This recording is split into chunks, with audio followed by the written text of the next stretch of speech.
Today I'm going to show you how you can take scrap yarn and make yarn ties for your skeins of yarn for yarn dyeing.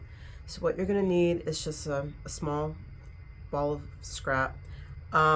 Make sure it's something that doesn't bleed. So if it's already hand dyed yarn, it might transfer onto your yarn. I would use an acrylic yarn personally. This is just a black acrylic yarn, and make sure you have some scissors. And if you're ordering from a supplier, your yarn's going to be packaged like this. So what you're going to want to do is just unskein your yarn, lay it out flat,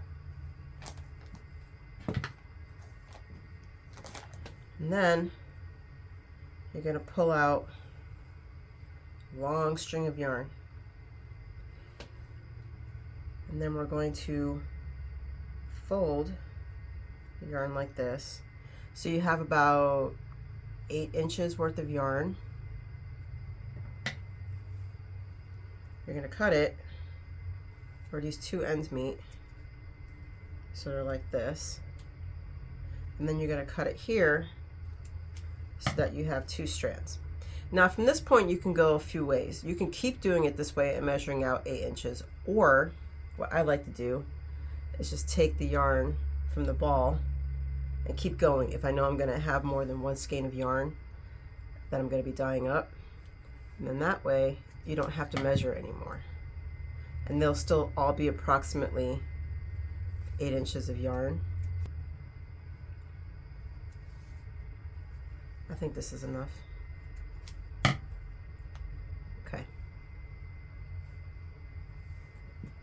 And then you're just going to go under one side of the yarn like this, and you're going to tie it in a triple knot, but you want to leave a whole lot of slack over here. So basically what you're doing is you're tying a knot,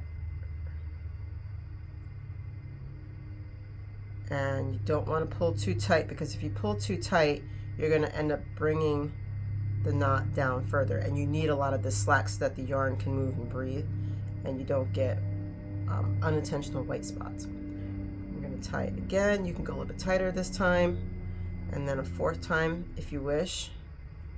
Boom. See, I'm pulling, and it's not going down. And then I have this kind of slack. So I'll show you again.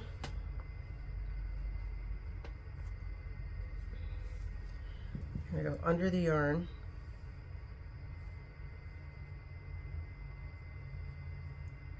You're going to make a knot. Make sure you have plenty of slack. And then we're going to make one more knot. You can pull tight if you want, and if you wish to do an additional knot, you could do an additional knot. Boom. You want to make sure, I'm going to lay this out flat. You want to make sure that your yarn ties are opposite each other, because when you have them in the dye pot, you're going to be moving around and stuff. Usually when you have it in the dye pot, you're going to have it like this. And then that way, if you need to flip your yarn, you've got your tail here, and then you can just go boom. Or if you need to flip it, you can hold it here and then hold it here and then flip it that way. So it's good to have your yarn ties on opposite ends when you're dyeing yarn. And that's all there is to it.